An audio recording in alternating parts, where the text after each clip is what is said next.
The eruption began with a deafening explosion as if the earth had split open to unleash its fiery wrath. Molten rock, ash, and volcanic gases were hurled into the sky, forming a towering column of destruction that seemed to touch the heavens.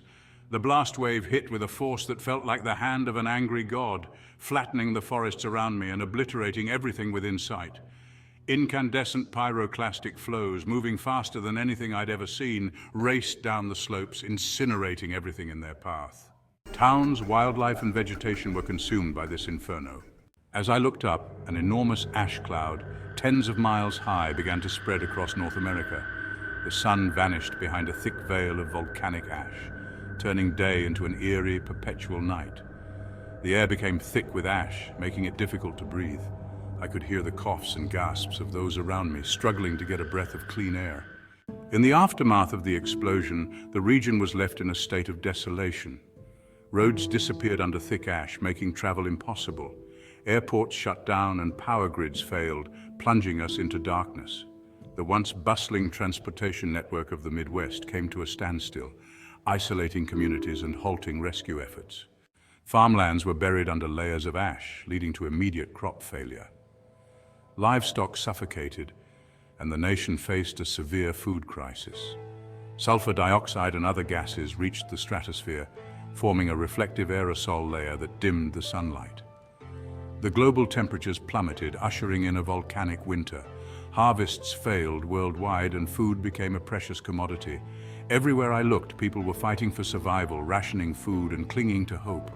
The volcanic winter persisted, disrupting weather patterns and shortening growing seasons. As global food supplies dwindled, prices soared and famine loomed large. When the volcanic winter eventually ended, the world faced a rapid warming phase.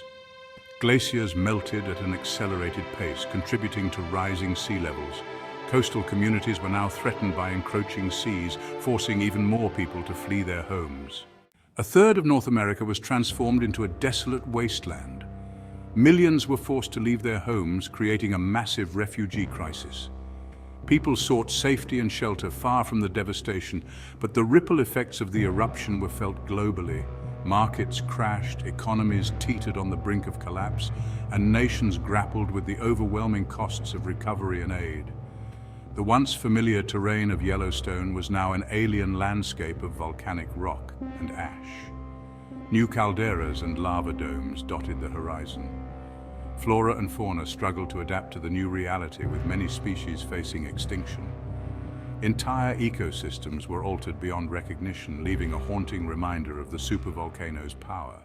Witnessing the eruption of the Yellowstone Supervolcano was like seeing the end of the world.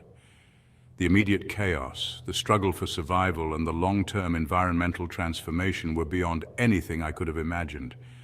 The Earth's raw power reshaped our world, leaving us to navigate a new, harsher reality.